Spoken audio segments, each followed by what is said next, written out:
వీక్షకులకు స్వాగతం, నమస్కారం. అంతం కాదు ఇది ఆరంభంలాగా సిట్ దర్యాప్తు చేస్తూనే ఉంది. రోజుకో పేరు బయటకు వస్తూనే ఉంది. రోజుకొక గని బయటపడతానే ఉంది. ఈరోజు సిట్ తనిఖీలో భాగంగా నర్రెడ్డి సునీల్ రెడ్డి కార్యాలయం మీద తనిఖీలు చేస్తున్న సందర్భంగా అనేక విషయాలు తెలుస్తూ ఉన్నాయి. అనేక పత్రాలు బయటపడతా ఉన్నాయి. ఖజానాలు బయటపడతా ఉన్నాయి. అదొక ఎత్తు అయితే పెద్దిరెడ్డి మిథున్ రెడ్డి రాజమహేంద్రవరం కేంద్ర కారాగారానికి వెళ్ళి సరెండర్ కావాలి. అలాగే మొన్న బెయిల్ మీద బయటకు వచ్చిన కృష్ణమోహన్ రెడ్డి, ధనంజయ రెడ్డి, గోవిందప్ప బాలాజీ, ఈ ముగ్గురు బెయిల్ కూడా క్యాన్సిల్ అయ్యే అవకాశం ఉందన్న సమాచారం వస్తూ ఉంది. ఈ మూడు విషయాల మీద సమగ్రంగా మనకి విశ్లేషించడానికి మనతో పాటు ఉన్నారు ప్రముఖ సీనియర్ జర్నలిస్ట్ దుర్గా కుమార్ గారు. వారిని అడిగి మరిన్ని విశ్లేషణలు వేసుకునే ప్రయత్నం చేద్దాం. సార్ నమస్తే. నమస్తే బ్రహ్మంగారు, మన వీక్షకులకు కూడా. ఇందాక చెప్పుకున్నట్టు సిట్ దర్యాప్తు అంతం కాదు ఇది ఆరంభంలా కొనసాగుతూనే ఉంది. రోజుకొక పేరు, రోజుకొక ఖజానా బయటపడతా ఉంది. ఇన్ని వేల కోట్లు అంటే 3,500 కోట్లు అని చెప్పి ప్రారంభించిన సిట్ దర్యాప్తు అది 35,000 కోట్లు దాటి 1,00,000 కోట్లు దాటేటట్టు ఉంది. అన్ని రకాలుగా రూటింగ్ చేశారు, అన్ని రకాల లూటీ చేశారు వాళ్ళు. ఆ సందర్భంగా నర్రెడ్డి సునీల్ రెడ్డి కార్యాలయం మీద సిట్ దాడులు చేసి గుట్లు వెలుగుతీస్తామని చెప్పి సమాచారం వస్తూ ఉంది. ఎలా విశ్లేషిస్తారు? ఇప్పుడు మీరు అన్నట్టు ఈ మద్యం కుంభకోణం అనేది దీనికి అద్యం అంతం అనేది లేదండి. చాలా మోడీ గారు అన్నట్టు ఇది చాలా పెద్ద జాతీయ స్థాయి కుంభకోణం అన్నాడు కదా. అట్లాగే ఖండాంతరాలకు కూడా ఈ డబ్బులు వెళ్ళిపోయినాయి ఆల్రెడీ. తర్వాత ప్రతి వీధిలోనూ దోపిడీ జరిగింది. ప్రతి కుటుంబంలోనూ కూడా ఎంతో కొంత జనం నష్టపడ్డారు, డబ్బు కోల్పోయారు ఈ కుంభకోణంలో. అందువల్లే ప్రజలు అంత వైఎస్ఆర్సీపీ మీద ఏహిభావం వచ్చింది. అట్లా ఒక దానికోసం వెళ్తే ఇంకోటి దొరుకుతుంది. మొన్న ఈ మధ్య యాక్చువల్గా చెవిరెడ్డి మోహిత్ రెడ్డి కోసం వెళ్తే అక్కడ సజ్జల భార్గవ రెడ్డిను ఇంకొక ఆయన స్టూడియో ఎన్లో డైరెక్టర్గా ఉన్న వేరే ఇంకొక వ్యక్తి ఇది కూడా బయటకు వచ్చింది లింక్స్. దాంతో సజ్జల రామకృష్ణారెడ్డి కుయ్య మొర్ర అనుకుంటే ఇవన్నీ అక్రమ కేసులు. అవన్నీ బ్లాక్ అండ్ వైట్లో వాళ్ళ అబ్బాయి భాగస్వామ్యంగా ఉన్న కంపెనీలు వాటికి సంబంధించిన పత్రాలు దొరికితే అసలు ఆ కంపెనీకి అకౌంటే లేదంటున్నాడు. అంటే ఎంత అరాచకమైనటువంటి అవినీతి జరిగిందనే దానికి. అంటే నగదు రూపంలో దోచుకున్న వాళ్ళకి బ్యాంక్ అకౌంట్తో పనే ఉంది అసలు. అవును, అది కూడా వాస్తవం. మీరు అన్నట్టు ఏదైనా డిజిటల్ ట్రాన్సాక్షన్ అయితే కదా, కాబట్టి కంపెనీ పెట్టారు కానీ అకౌంట్ లేకుండానే నడిపారంటేనే అక్కడికే అర్థం చేసుకోవచ్చు ఇది కేవలం నగదు అట్టపెట్టిల్లో డబ్బులు పెట్టుకుని వెళ్ళి కానీ ఏ బ్యాంకు ద్వారా వెళ్ళలేదు అనేది. అది కూడా కొంతవరకు ఆయన రుజువు ఇచ్చినట్టే దానికి. అట్లాగే ఇప్పుడు మీరు చెప్పారు దాడులు, నర్రెడ్డి సునీల్ రెడ్డి ఆయనకు వైజాగ్లోనూ అక్కడ మన హైదరాబాద్లో కూడా చాలా కంపెనీలు ఉన్నాయి.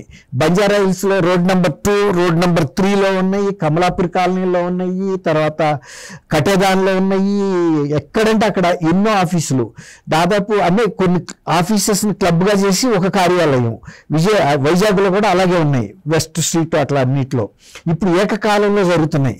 దాదాపు ఒక 10-12 కంపెనీల మధ్య జరుగుతున్నాయి. ఇది కొత్త పేరు.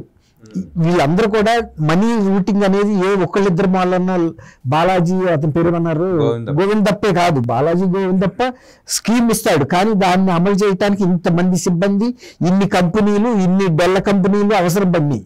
అంటే ఎంత మనీ సర్క్యులేట్ అయిందనే చూడండి. యాక్చువల్గా నర్రెడ్డి సునీల్ రెడ్డి పిక్చర్ నిన్నట్రాగా తెలీదు, ఎక్కడో ఒక లింక్ దొరికితే దాన్ని పట్టుకుని ఇవాళ మళ్ళీ పోలీసు తీసుకొస్తున్నారు. ఇప్పుడు ఇవన్నీ కూడా ఇంకా బయటకు వస్తాయి. దీంట్లో పాటు ఇంకా ఎంతమంది ఇన్వాల్వ్ అయ్యారు, ఏ కంపెనీలతో వీళ్ళు ట్యాకిల్ చేశారు, ఎవరెవరి ద్వారా ఈ లావాదేవీలు జరిగినాయి, బినామీ లావాదేవీలు అన్నీ కూడా బయటకు వస్తాయి. ఇవాళ ఎంత స్కాండల్స్లో ఉంటే అంత అర్హతగా భావిస్తున్నారు. మొన్నట్రాక ఛాలెంజ్ చేశాడు, నా మీద ఆరోపణలు చేస్తున్నారు, ఒక్కటి ప్రూవ్ చేయమని. ఇప్పుడు మరి ఆయనకి బెయిల్ కూడా రాని పరిస్థితి. ఎంత ప్రాథమిక సాక్ష్యాధారాలు ఉంటే ఆయనకి బెయిల్ దొరకని పరిస్థితి. సుప్రీంకోర్టు దాకా వెళ్ళినా కూడాను ఆయన మీద విచారణకు ఇప్పుడు ఈడీ కూడా వస్తూ ఉందండి. ఇది కూడా వస్తుంది, ఈడీ కూడా రావాలి. ఇప్పుడు ఈడీ వచ్చినాక ఆయన ప్రూవ్ చేసుకోవాలి, నేను తప్పు చేయలేదని ఆయన చేసుకోవాలి. రెండోది ఆఫ్రికన్ కంట్రీస్కి వెళ్ళిన 3 కంట్రీస్కి, జింబాబ్వే, ఇంకా 3 జాంబియా ఇంకా ఒకటి ఉంది. దాదాపు 3 దేశాల్లో పెట్టుబడులు వెళ్ళినాయి. తర్వాత దుబాయ్, ఇవి కాకుండా ఇంకా కూడా వెళ్ళి ఉండొచ్చు ఎక్కడ అనేది ఇప్పుడు వీళ్ళ ఇంట్రాగేషన్లో ఇంకా అవి కూడా బయటపడతాయి.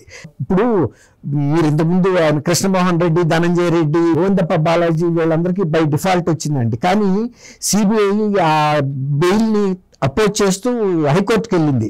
హైకోర్టులో కూడా విచారణకు స్వీకరించారు, అవుట్రైట్గా దాన్ని రిజెక్ట్ చేయలేదు, స్వీకరించారు. కాబట్టి బై డిఫాల్ట్ అంత కేసులో అన్ని సాక్ష్యాధారాలు ఉన్నప్పుడు అంత పెద్ద కేసు ఇన్వెస్టిగేట్ చేయడానికి ఎఫ్ఐఆర్ సప్లిమెంటరీ ఎఫ్ఐఆర్ కూడా ఇచ్చారు.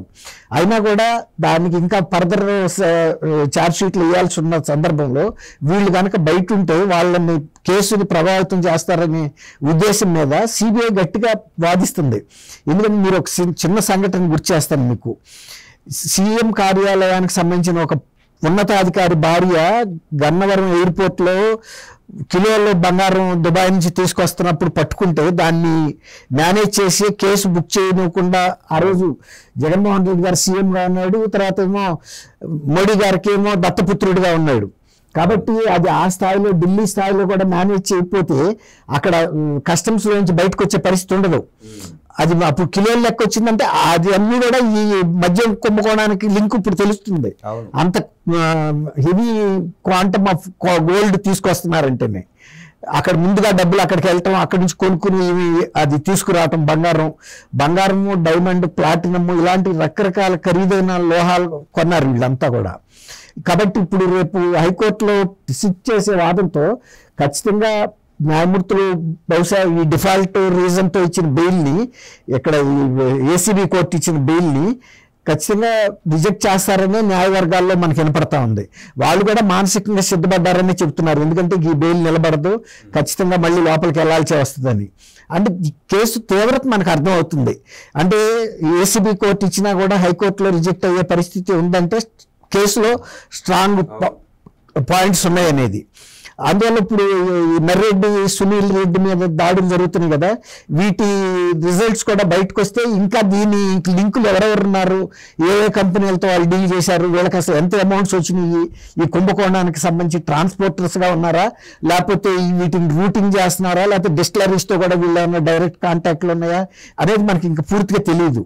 కాబట్టి అవన్నీ కూడా బయటకు వస్తుంటే ఒక్కొక్కటి చాలా లోతుకి వెళ్తుందండి. ఇది లోతైన వ్యవహారమే. ఆఖరికి సిట్ కూడా దాని పరిమితికి మించి వెళ్తున్నప్పుడు ఈడీ లాంటి వస్తున్నాయి కదా, ఈడీ, విజిలెన్స్, సిబిఐ లాంటి కేంద్ర సంస్థలు వస్తే తప్ప ఈ దర్యాప్తు కొలిక్కి రాదండి. ఎందుకంటే సిట్ అనేది రాష్ట్ర ప్రభుత్వ సంస్థ, వాళ్ళకి పరిమితమైన సిబ్బంది ఉంటుంది, పరిమితమైన పరిధి అధికారాలు ఉంటాయి. కానీ అదే కేంద్ర సంస్థలు, దర్యాప్తు సంస్థలకి అపరిమితమైనటువంటి అధికారాలు ఉంటాయి. వాళ్ళు విదేశాల్లో కూడా జరిగినటువంటి లావాదేవీలకు సంబంధించిన వివరాలు తెప్పించుకోగలుగుతారు. కాబట్టి ఇది ఈడీ కనుక వస్తే మీరు అన్నట్టు అసలు వీళ్ళ నిర్దోషిత్వాన్ని ముందు వీళ్ళు ప్రూవ్ చేసుకోవాలి. వాళ్ళ దగ్గర ఉన్నటువంటి రుజువుల్ని చూపించినప్పుడు అది కష్టం. లిక్కర్ స్కామ్లో జరిగిన అవినీతి సొమ్మంతా నరెడ్డి, సునీల్ రెడ్డి ద్వారా కూడా రూటింగ్ అయిందని, విదేశాలకు తరలించారని, ఈడీ ఎంటర్ కాబోతోందని, ఇంకా వైఎస్ఆర్ కాంగ్రెస్ పార్టీ పెద్ద తలకాయల ఇన్వాల్వ్మెంట్ ఉందని ఆ పేర్లు కూడా బయటకు వస్తాయి. రేపేళ్ళుండో వాళ్ళని పిలిచి విచారించి అరెస్ట్ చేసే అవకాశం ఉందంటూ విశ్లేషించిన దుర్గాకుమార్ గారికి ధన్యవాదాలు తెలియజేస్తాను. నమస్కారం.